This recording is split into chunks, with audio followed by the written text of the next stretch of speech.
Hey hi guys, welcome to the quant lab. The quant lab में आपका स्वागत है।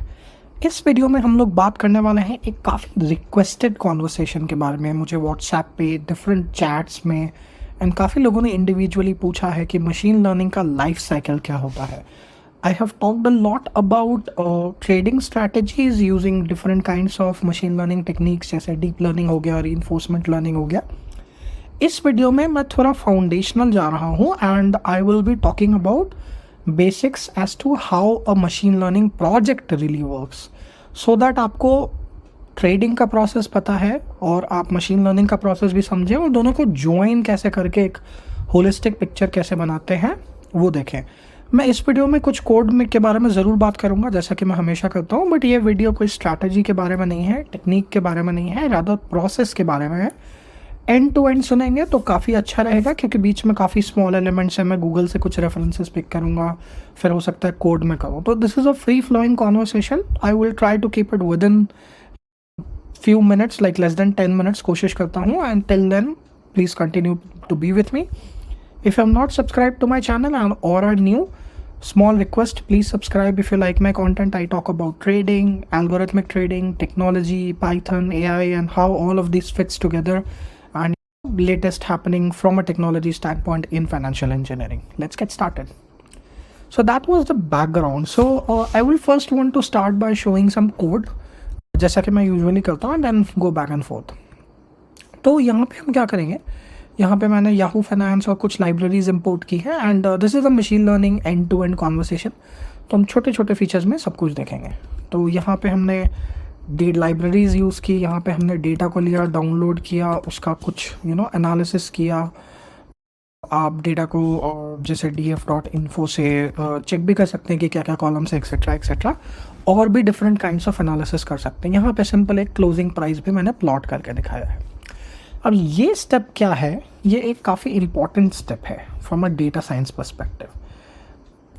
उसके बारे में अब हम लोग समझने की कोशिश करते हैं। तो अगर आप गूगल पे जाएंगे और ML लाइफ साइकिल डायग्राम डालेंगे तो आपको बहुत सारे पिक्चर्स एंड पर्सपेक्टिव मिलेंगे, डिफरेंट इन्फिनिटी लूप्स मिलेंगे। डेवऑप्स लूप की तरह होता है, अगर आप उससे फेमिलियर है तो I think any and almost every one of those diagrams are true. तो ये वाला डायग्राम जो है, ये मुझे थोड़ा इंटरेस्टिंग लगता है और मुझे पर्सनली पसंद है, तो मैं इसको यूज़ करूँगा। ये जूम गलत हो गया, सॉरी अबाउट दैट। यस, तो ये जो डायग्राम आप देख रहे हैं क्रिस्प ML का, ये न्यू टैब में खोल लेते हैं। हाँ, तो ये जो क्रिस्प ML का आप डायग्राम देख रहे हैं, तो यहाँ पे दो डिफरेंट फेजेस आपको दिख रहे होंगे। एक है बिजनेस एंड डेटा अंडरस्टैंडिंग, फिर है मॉडल डेवलपमेंट और मॉडल ऑपरेशंस। तीनों के बारे में अलग अलग बात करते हैं। तो बिजनेस एंड डेटा अंडरस्टैंडिंग में क्या होता है कि हमें समझना पड़ता है कि प्रॉब्लम क्या है। ट्रेडिंग में हमारी problem most of the time ये होती है कि हम स्टॉक प्राइसेस को फोरकास्ट करना चाहते हैं, लेकिन क्या हमारे पास वो सारा इनपुट है फोरकास्ट करने के लिए? क्या हम सारे फैक्टर्स को असेस कर पा रहे हैं? एक हाइपोथेसिस ये है कि price has already discounted everything, so हम सिर्फ प्राइस लेंगे और उसके डेरिवेटिव्स लेंगे। But do I believe that Twitter sentiments also influences trading strategy? I think I do, तो maybe I want to capture that data also. तो यहाँ पे बिजनेस और डेटा अंडरस्टैंडिंग की ज़रूरत है। आपको सीखना पड़ेगा, देखना पड़ेगा कि हम क्या बनाना चाहते हैं, कैसे अपना हाइपोथेसिस रखें। टेक्निक्स की बात यहाँ नहीं करते, यहाँ पे ये नहीं बोलेंगे कि हम डीप लर्निंग यूज़ करेंगे या फिर रीइंफोर्समेंट लर्निंग करेंगे। आप कर सकते हैं, बट आइडियली यहाँ पे इम्पॉर्टेंट होता है अपना प्रॉब्लम स्टेटमेंट को समझना और पूरा यूज़ केस को डिफाइन कर लेना। तो अभी जो हमने किया, ये उसका एक छोटा सा एग्जांपल था कि हमने अपने डेटा को लिया, विजुअलाइज कर लिया, क्लोजिंग प्राइस देख लिया, और मेरा अजम्पशन है कि मैं क्लोजिंग प्राइस को ही लेके चलूँगा। हो सकता है ये अजम्पशन गलत हो, बट इसको प्रूफ करना पड़ेगा या डिसप्रूफ करना पड़ेगा। इसके बाद होता है मॉडल डेवलपमेंट एक्सरसाइज। उसमें अब हम लोग चल के देखते हैं क्या होता है। तो फिर से यहाँ पे कुछ लाइब्रेरीज हम लोग लेंगे। मैंने कुछ सिंपलिसिटी के लिए कुछ कोड रन किया है क्विकली, और मैं बताता हूँ वो क्या है। तो सबसे पहले मैंने sklearn लिया है। Now sklearn is a very popular machine learning library, probably the most popular one. Scikit learn भी इसको बोलते हैं। इसके अंदर आपको वेराइटी ऑफ डिफरेंट टेक्निक्स मिल जाएंगी, classification, regression, clustering, dimensionality reduction, pre processing, model model selection etcetera etcetera, visualisation का भी काफ़ी स्टफ है। प्रॉबेबली सबसे पॉपुलर है और बहुत ही अच्छे डॉक्यूमेंटेड है। I will not want to get into details of it, but I will urge you guys to take a look at it if you are not familiar. बहुत deep है ये library. तो हमने एसके लर्न से एक technique ली है, linear regression. Linear regression probably one of the most simplest techniques है। It simply talks about a straight line.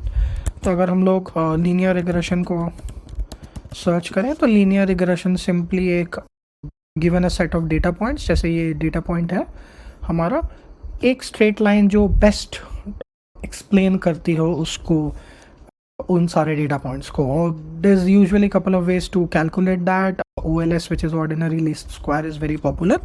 तो यहाँ पे हमने मॉडलिंग के लिए लीनियर रिग्रेशन यूज़ किया है। For this kind of analysis for stock prices I don't think this is a good technique to do. मैं सिर्फ सिंप्लिसिटी के लिए कह रहा हूँ, ऑल्दो रिग्रेशन से कुछ सिंप्लीफाइड व्यू पॉइंट्स मिल सकते हैं जिनके बारे में हम बात करेंगे। यहाँ तक मैंने, जस्ट टू बी क्लियर, यहाँ तक मैंने स्टेट बैंक का डेटा लिया था और उसको प्लॉट किया था, बट इसके आगे मैंने एक रैंडम कॉलम जनरेट कर लिया जस्ट फॉर सिंपल कैलकुलेशन।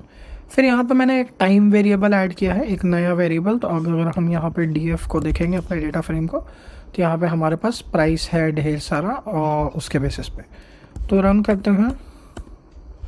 तो यहाँ पे टाइम भी ऐड हो गया हमारे पास 1 to 1000 और उसके अगेंस्ट कोई प्राइस है। तो it's just simple simulated data. इसके बाद हमने ट्रेड, क्या उसको बोलते हैं, ट्रेनिंग एंड टेस्टिंग में स्प्लिट कर लिया है डेटा को और X और Y में डिफाइन कर लिया। X मतलब जिस पे वो डिपेंडेंट है, Y मतलब जिसको हम प्रेडिक्ट करना चाहते हैं।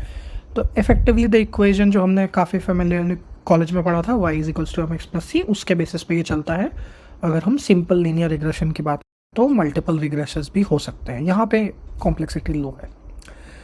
उसके बाद हमने यहाँ पे डेटा को स्प्लिट किया है। ये भी इंपॉर्टेंट एक्सरसाइज होता है। इस पे भी काफ़ी कॉन्वर्सेशंस हो सकती हैं कि कितना सही परसेंटेज है टेस्ट करना। शुड वी स्प्लिट इन 70-30, 80-20 और 70-20-10 की एक लास्ट में वैलिडेशन सेट भी रखें हम चाहते हैं। तो अलग अलग लोग अलग अलग पिक्चर, आई थिंक आप अपना प्रोसेस खुद फिगर आउट करें तो best, given certain trial and error. Important thing to talk between this step, यहाँ पे मैंने कोई फीचर इंजीनियरिंग नहीं की है, बट फीचर इंजीनियरिंग काफ़ी इंपॉर्टेंट एक्सरसाइज होती है। जैसे कि फीचर इंजीनियरिंग क्या होता है, फॉर एग्जांपल मैंने डिफरेंट फंक्शंस बना रखे हैं और मैंने इसको इस कोड में यूज़ नहीं किया है, बट जैसे फीचर फंक्शन बना रखे हैं, फॉर एग्जांपल मैं प्राइस को यूज़ करके लॉग कैलकुलेट करूँगा, बार स्ट्रेंथ कैलकुलेट करूँगा, इंटरनल बार स्ट्रेंथ करूँगा, AQR मोमेंटम कैलकुलेट करूँगा और स्लोप्स कैलकुलेट कर सकता हूँ, कॉलम स्पेसिफिक स्लोप कैलकुलेट कर सकता हूँ, एवरेजेस कर सकता हूँ, rolling minimum, rolling maximum, VWAP हो सकते हैं, बोलिंजर बैंड्स हो सकते हैं, एक्सेलरेशन हो सकता है। Tons of different kinds of feature engineering हम कर सकते हैं। फीचर इंजीनियरिंग का कोई लिमिट नहीं है। अगेन हमें देखना पड़ेगा अपनी स्टडी में कि how much value it is giving to us in the hypothesis. तो ये इस पार्ट का एक्सरसाइज है लूजली कि आपने मॉडल इंजीनियरिंग करी, मॉडल को बनाया एंड डेटा को इंजीनियर किया, फिर लूप में चल रहा है। तो ये मॉडल डेवलपमेंट एक्सरसाइज है। ऑपरेशंस पे बाद में आएंगे। तो यहाँ पे हमने डेटा बना लिया, उसके बाद हमने ट्रेन एंड टेस्ट में लिया, फिर हमने एक मॉडल बनाया लीनियर रिग्रेशन, मॉडल को फिट किया which is model dot train. यहाँ पे मेरे को रिग्रेशन मिल गया, फिर मैंने उसको यूज़ करके प्रेडिक्ट किया और प्लॉट किया। तो यहाँ पे हमारा ट्रेन और टेस्ट काफ़ी अच्छा ओवरलैप कर रहा है जो हमारा डेटा था। तो ट्रेनिंग जो डेटा था वो इन्हीं के बीच का सैंपल था और टेस्टिंग इसके बीच के कुछ डेटा सैंपल्स थे। एक चीज़ जो हम देख सकते हैं कि प्रेडिक्शन जो है वो फ्लैट लाइन है, लेकिन ये डाउनवर्ड लाइन है। तो आई थिंक रिग्रेशन हमें तब हेल्प कर सकता है जहाँ पे हमें ट्रेंड असेसमेंट करना हो।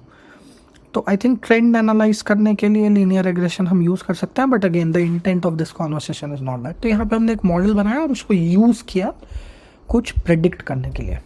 तो वो इस एक्सरसाइज का पार्ट है। इसके बाद क्या होता है कि जब आप मॉडल बनाते हैं, राइट, तो मॉडल ऑपरेशंस जो हैं, आपको मॉडल को डिप्लॉय करना पड़ेगा, उसको उससे फोरकास्ट लेना पड़ेगा, एक्सेट्रा एक्सेट्रा। बट जब आप मॉडल बनाते हैं, when you finish creating the model, it is important to continue to monitor it. What it means is that there could be an anomaly in the market. Let's say model आपने अक्टूबर महीने में बनाया और आप उसको daily use कर रहे हैं। धीरे धीरे over a period of time what happens is model degrades, it has something which is called a drift. तो as the model degrades, it is needed or it becomes necessary to retrain the model. तो फिर आप क्या करेंगे, आपने मान लीजिए 1 महीने बाद सोचा कि रीट्रेन करते हैं, आपको मॉडल में क्वालिटी नहीं दिख रही, फोरकास्ट एक्यूरेसी गिर रही है, तो आप रीट्रेन करेंगे विथ एडिशनल हिस्ट्री. तो that is retraining a model. तो that goes as a part of operationalisation model operations. तो अब जो हमने इसको देखा है, तो हमारे पास 3 क्लियर पार्ट्स हो गए हैं, बिजनेस अंडरस्टैंडिंग, मॉडल डेवलपमेंट और मॉडल ऑपरेशंस.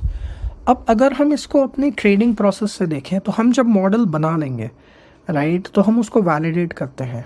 हमारी टर्मिनोलॉजी में, ट्रेडिंग के टर्मिनोलॉजी में, आई थिंक बैक टेस्टिंग और फॉरवर्ड टेस्टिंग वहाँ पे ही फिट बैठता है, क्योंकि हम वहाँ पे मॉडल को इवैल्यूएट करते हैं. अगर वो प्रेडिक्शन अच्छा नहीं हो पा रहा है फॉर व्हाटसोएवर रीज़न, तो हम उसको यूज़ नहीं करेंगे, क्योंकि बैक टेस्टिंग के रिजल्ट्स अच्छे नहीं थे. हो सकता है कि ये स्ट्रैटेजी वर्क नहीं करेगी. और स्ट्रैटेजी यहाँ पे क्या है कि आपने मॉडल बनाया, उसको यूज़ किया टू मेक अ फोरकास्ट के बेसिस पे ट्रेड किया, तो हो सकता है क्लोजिंग प्राइस फोरकास्ट से ज़्यादा है तो आपने सेल किया, कम है तो बाय किया, etcetera etcetera. That's just strategy का कॉन्वर्सेशन कभी और. बट द आइडिया इज़ कि एंड टू एंड प्रोसेस समझना. तो if you are in a nutshell, I probably crossed my 10-minute time limit, but I'll say that in a nutshell, if you are operating and trying to leverage AI, it is very important to understand the process for machine learning systems and model कैसे बनाते हैं, and अपना trading process भी, और दोनों को साथ लेके चलेंगे तो आप दोनों के बेस्ट प्रैक्टिसेस को ले पाएंगे.